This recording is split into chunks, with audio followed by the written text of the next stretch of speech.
Welcome to Sacrilegious Discourse. For this is what the Sovereign Lord says. Why do you need prophets to tell people who you are and what you want? If you can justify everything that the God of the Bible has done, then you can justify any of your behavior. A lot of this mentality is trickling into what is now mainstream right-wing Christianity. I am capable of empathy greater than this God of the Bible. This is a Bible that they tell kids. This is the good Lord. This is the good book.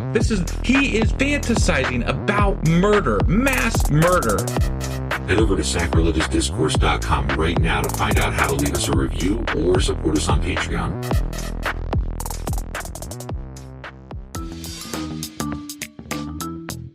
Hey there, sinners and saints. It's your favorite Bible-bashing duo from Sacrilegious Discourse, and we need your help. That's right, folks. We're raising funds for some heavenly equipment and a studio that doesn't sound like it's in the depths of hell. Our current setup, let's just say it's more apocalypse than audiophile. So if you want to hear us dissect the Bible without the background noise of demonic squirrels, chip in a few bucks. We're aiming for $5,000 to upgrade our audio and build a studio worthy of blasphemous banter. Donate today and help us spread the good word of atheism. You can find a link right on our homepage, sacrilegiousdiscourse.com. Every dollar counts. Even if it's from your collection plate.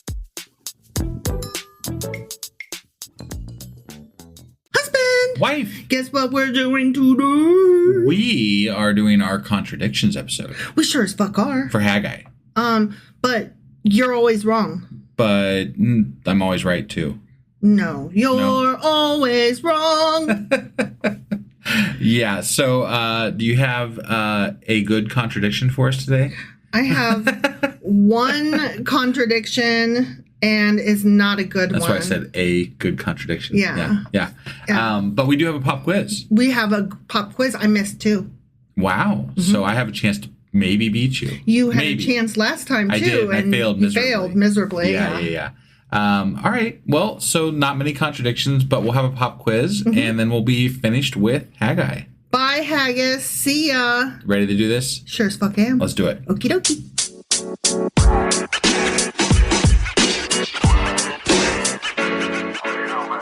Okay, are you ready for this? Yes. This is tough. Is it? Actually, it is. Like, I had no idea because I didn't give a fuck. Honestly. Okay. Are you ready to be wrong? I'm always. Okay. Yeah. Husband, who was Zerubbabel's father? Oh, fucking hell. Right? What? Zerubbabel's father? Yeah. You have choices. Oh, okay. Whichever one you pick is wrong. I see. Well, at least I can also be right. It's Pedaiah or it's Shealtiel. Huh. Interesting. I'll go with Shealtiel. See, that's what I would have went with too, because that's what it was in Haggai. Okay. According to chapter 1, verse 1, came the word of the Lord by Haggai the prophet unto Zerubbabel the son of Shealtiel. Yeah, you know, I thought I remembered hearing that, so yeah. Yeah. Also in the book of Ezra and in Nehemiah, Zerubbabel is the son of Shealtiel. Okay. But guess what? I'm right 3 times. You're always wrong. But because three different times. No. Okay. His father was Pedaiah. According to 1 Chronicles chapter 3, his father was Pedaiah. And the sons of Pedaiah were Zerubbabel and Shammai. Okay. So is it, and it's the same, supposedly it's the same as Supposedly the same Zerubbabel. However, I'm going to put this out there now. Yeah. Besides the fact that I don't care, these people often refer to sons the same way that they would grandsons. Like the patriarch of the family was often named the father of so-and-so. Okay. But not necessarily like the daddy of so-and-so. Right. You know what I mean? Sure. Like we're going to run into that in the next book that we read, actually. Zechariah.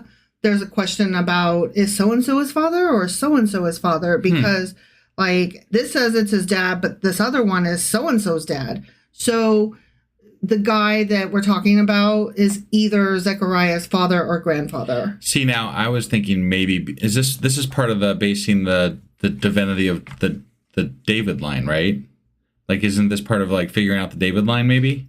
Or am I wrong about that? I can't remember if this is important to that or not. I thought maybe possibly they corrected it and forgot one place in the Bible, so that way, you know what I'm saying? Like they were fucking around with the divinity line and trying to make it work. That could be, but I don't know, honestly. Sure. I mean, I can't remember who was the one that was important for that. So yeah, I'd have to go back and give a shit. Okay. And take better notes, any notes. Anyway, it's a contradiction. It is a contradiction. There's two different possibilities, and yeah, and fun. That's it. That's kind of boring. Yeah, you were wrong.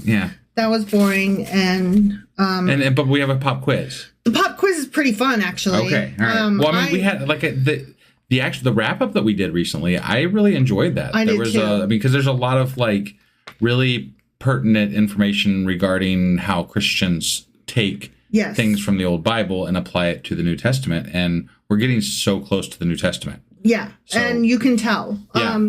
In preparing for the next book, which is the reason that I keep mentioning it, is because that's what I've been doing. Yeah. Prior to setting this up. Right. It actually is. I lost my train of thought because I interrupted myself. Interesting, because of a Christian spin on it. Got it. Yeah, we're going to see even more of that in the book of Zechariah. That makes sense. It's, he's like, whatever. I'm not going to get into it right now. But we're going to have a very interesting intro to that, as we did with Haggai. Got it. And the wrap up, I think, will be just as fun. Okay. But, I mean, Haggai was okay. It was fine. Right. It was fine. Yeah. Anyways, are you ready for this pop quiz? I'm ready. All right. Ready. Number 1. Mm-hmm. What is the central message of the book of Haggai? And you have multiple choices. Okay. A, prophecy about the Messiah's lineage, which is funny because we were just talking about that. Right. B, encouragement to rebuild the temple in Jerusalem. C, a call to conquer neighboring nations. Or D, instruction on proper ritual sacrifices. Now, I will read this again for our players at home. Right. What is the central message of the book of Haggai? Is it a prophecy about the Messiah's lineage? Encouragement to rebuild the temple in Jerusalem? A call to conquer neighboring nations? Or instruction on proper ritual sacrifices? I'm going to go with B, rebuilding the temple. That is correct. And I got that right as well. So we are awesome. Yay. Okay. Yeah. All right. Number 2. According to Haggai, why had the people's efforts been unfruitful, like poor harvests and lack of prosperity? Right. A, they were worshiping foreign gods. B, they were being oppressed by neighboring nations. C, they had neglected to rebuild the Lord's house. Or D, they were working on the Sabbath. And I'll read these again for anybody who wants to play along. Yeah. According to Haggai, why had the people's efforts been unfruitful, like poor harvests and lack of prosperity? Were they worshiping foreign gods?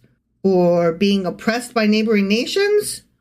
Or had they neglected to rebuild the Lord's house? Or were they working on the Sabbath? They had neglected to rebuild the Lord's house. That is C, and that is correct. And we both got it right because, again, we are awesome. All right, number 3. Who was the governor of Judah during Haggai's prophecy? Was it A, Zerubbabel, B, Nehemiah, C, Ezra, or D, Jehoshaphat? And I will read these again. Okay. Who was the governor of Judah during Haggai's prophecy? Was it Zerubbabel, Nehemiah, Ezra, or Jehoshaphat? Well, Zerubbabel. Obviously. Right? Yeah. Okay, we're doing so great. Yay. Yeah, number 4. Haggai's message is directed to both Zerubbabel and which high priest? Oh, this might be hard for you. All right. Okay, multiple choice. Is it A, Aaron, B, Joshua son of Jehozadak, C, Eli, or D, Zadok? I'll read those again. Haggai's message is directed to both Zerubbabel and which high priest? Aaron, Joshua son of Jehozadak, Eli, or Zadok? I believe it's the Joshua son of whatever, Zadok. Jehozadak. Or Jehozadak. Yep. That's letter B. We got it right. Okay. We're awesome. Yay. We're doing so good. Yeah, so far. Okay. Number 5. In Haggai chapter 1, what phrase does the Lord use to challenge the people's priorities? Okay. Here's your choices. A, choose this day whom you will serve. B, my house lies in ruins. C, consider your ways. Or D, return to me and I will return to you. Now read those again. Mm-hmm. In Haggai chapter 1, what phrase does the Lord use to challenge the people's priorities? Is it choose this day whom you will serve? My house lies in ruins. Consider your ways. Or return to me and I will return to you. I honestly don't remember exactly, but I'm going to go based on what we've read, that his house lies in ruins. See, that's what I guessed. And we were both wrong. It's C, wasn't it? It's C. Consider your ways. Yeah, I almost chose that one, but it was all about how his house was fucking ruined. So, I know. You know? Like, who cares? Right. Yeah. So, yeah, we suck. Yeah. But we're still awesome. Okay, number 6. How did the people respond to Haggai's message? A, they ignored him. B, they mocked him.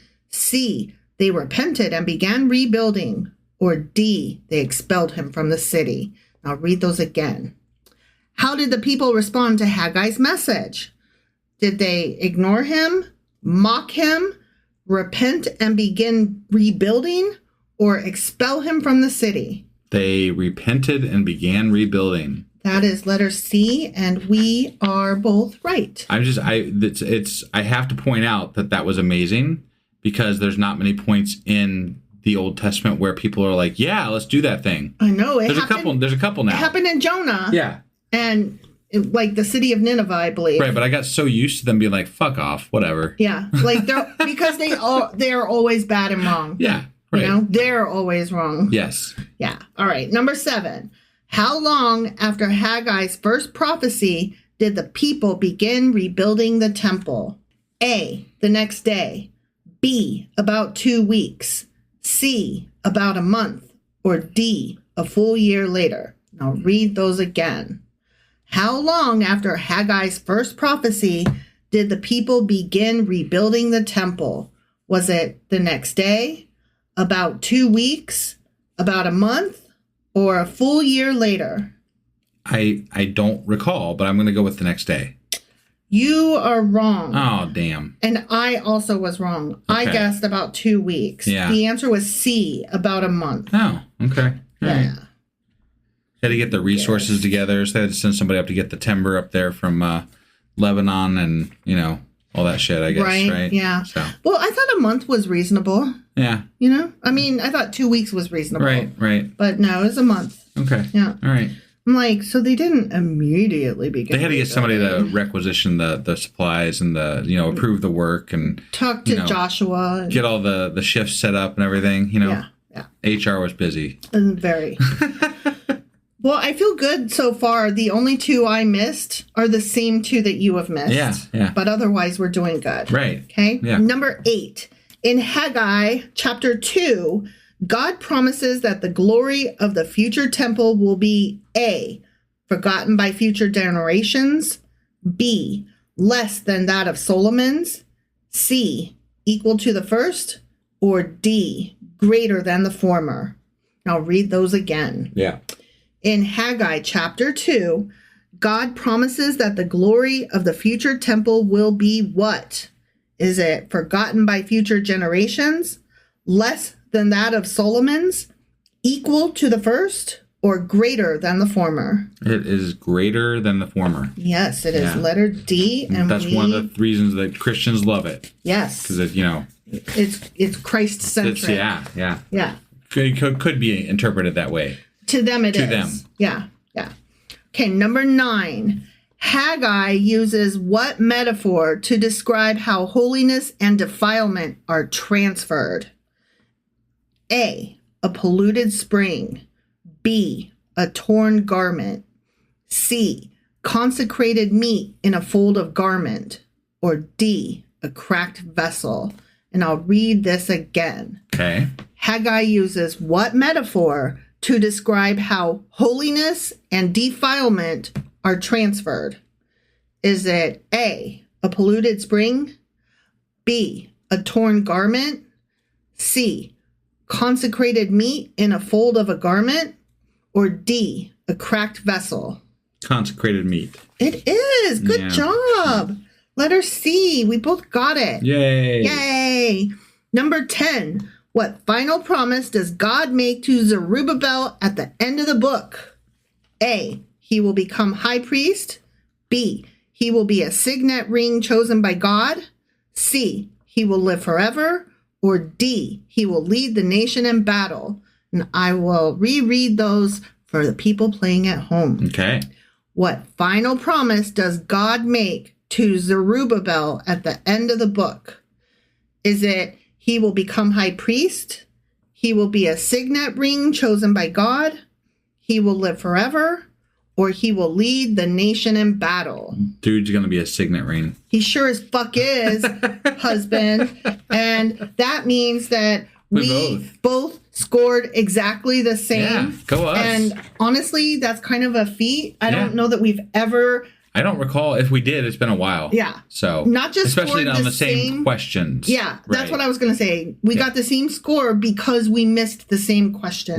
Right. That is very unusual and better than God trying to strike us by lightning. I'm actually happy with that result because, I mean, honestly, the ones that I missed, the one I was torn between the two answers, but I just, like, the book was about the rebuilding of the temple, so, you know. Right. I don't remember what the other one was, but I didn't. How long after? Oh, yeah. I don't give a fuck. Yeah, like that one, I don't care. 2 weeks or a month. Doesn't really matter. It's not pertinent to the story. It's not. It's not a detail. See, Christians are like, no, every single word is pertinent. And I'm like, that's not true, though. Right. Well, if that were true, they'd know that there were so many. They would know that there are contradictions, and they would care about them and talk about them all the time. But they don't. Right. So when they say that every word matters, they're being disingenuous. Yeah. And hypocritical and they're not using critical thinking skills. Right. Moreover, they don't actually know that there are contradictions. Right. They just assume that everything in there is perfect and God and wonderful and great. Or they're aware that maybe sometimes things don't match up, but they're ready to explain that that's not theirs to know. Or, they trust that their pastor or priest or whoever has the answer and it's okay. Yeah, because that guy studied it out. Right. He knows the stuff. That's all the important He'll things. tell us the answers. Yeah, I find it's better to ask questions directly. Mm-hmm. Because then you see that people stumble.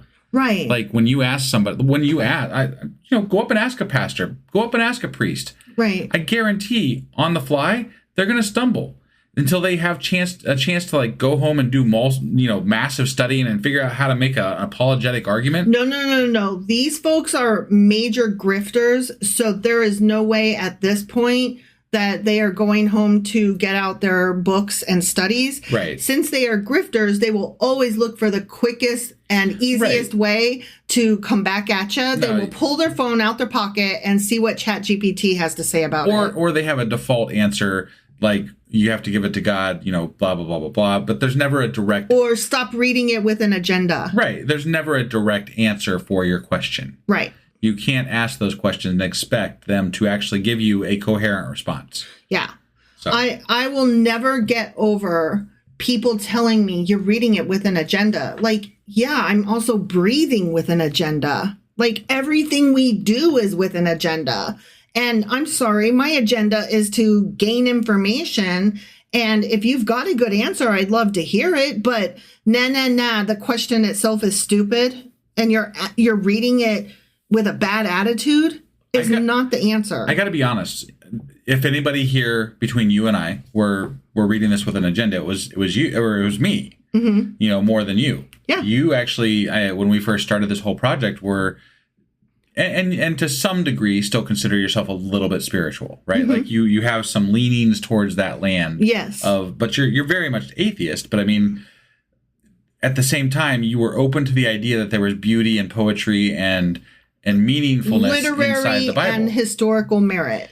Most of that has been washed away at this point, but it's not your fault. It's the fucking Bible's fault. Right. We've been reading it. Yeah.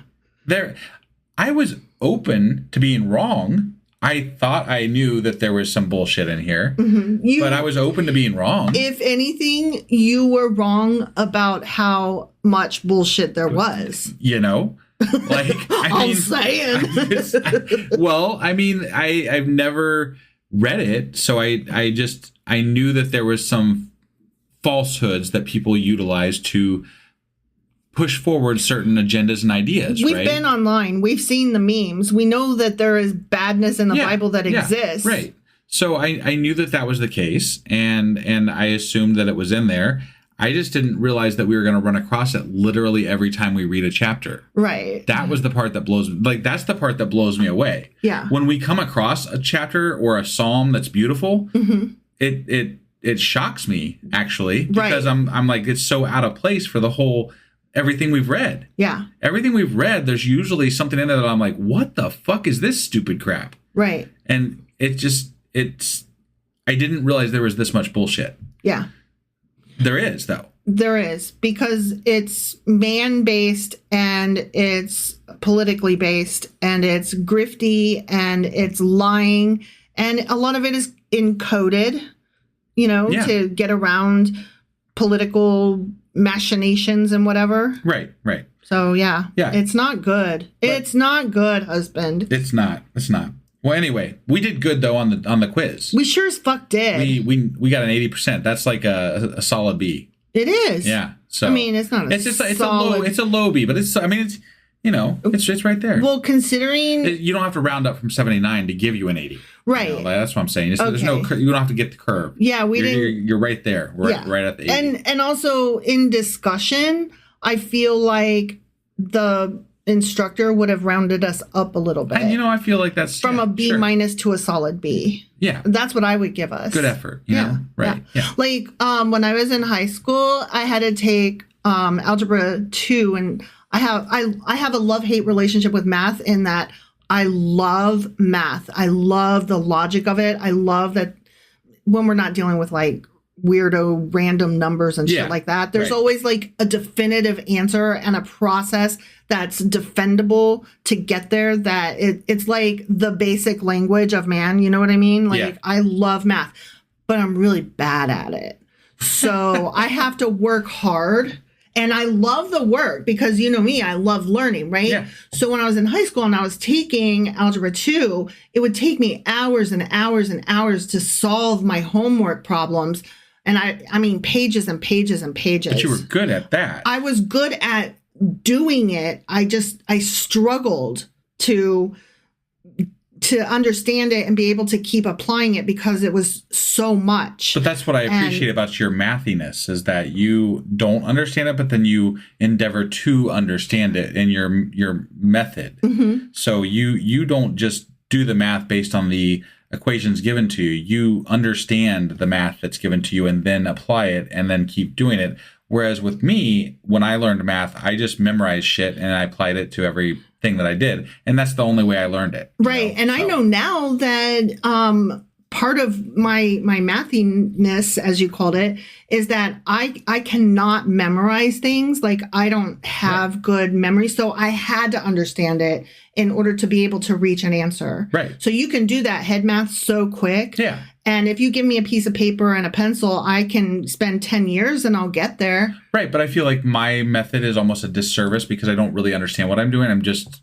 rattling off what I've learned. Rote information. Yeah, exactly. So, but my teacher, when I was taking this Algebra 2 class, he gave twice a week study sessions, basically. Like if you showed up and spent your lunch hour in his classroom working with him, he would give you bonus points. And if you did like all of the homework and the extra, basically, if you put in the effort and worked with him, he would work with you. So I did very poorly on the tests. Because you couldn't do it in time. I never finished on time, and I needed more time to work through and to understand. But because he saw how hard I worked at it, I got like C's on the test, which I mean, that's still not too bad. Most people would say. You probably got the ones you got right, but then you just couldn't ever complete it. Yeah. So. And so he rounded my grade up.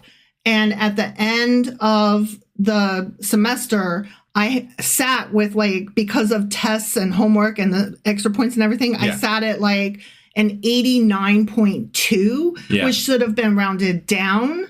And he gave me the points. Nice. Yeah. To get that A, because he saw how hard I worked at it. Right. Well, because you actually care. It's, you very much care about the correctness. Learning. You care very much about correctness. Yes. And so that mattered to you about being correct. Yeah. I mean, there's nothing that pisses me off. Well, I always say there's nothing that pisses me off more than when people ask, are you happy or being right? Or would you rather be right or happy? And I'm like, I want both of us to be right. And that would make me happy. Yeah. But we can only be right if we agree whether that's a 6 or a 9. Right. And one of them is correct. There's always, it depends on your perspective. And I'm like, no, the party starts at one of those.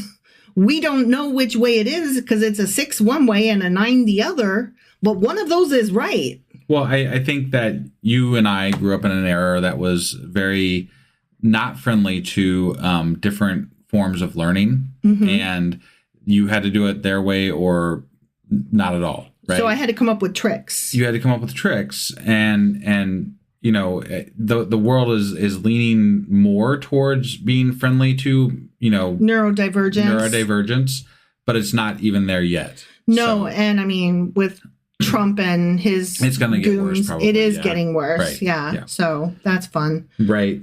Yeah. But hopefully, eventually, we can rectify. Because you actually grasp it better than most people. You just don't do it as quickly as most people. I'm so slow. But yours is a better method. I feel like you actually understand what you're doing. Well, even at the basic small child level of memorizing the multiplication table, right? We all had to do that. Right.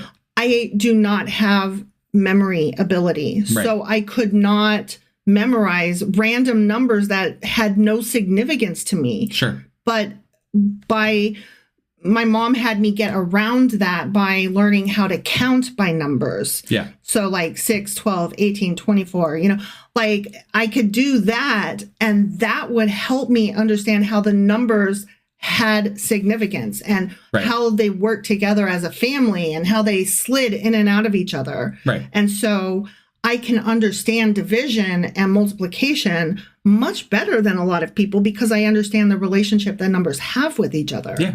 Rather than just saying, a memorized table. Right. Yeah. 6 times 7 is 42. And I'm like, that's just numbers. That's just gibberish to me. Right. You just rattle it off. Like I know my helping verbs. I know all my helping verbs and I can rattle them off in 3 seconds. But what is a helping verb? Right. Yeah.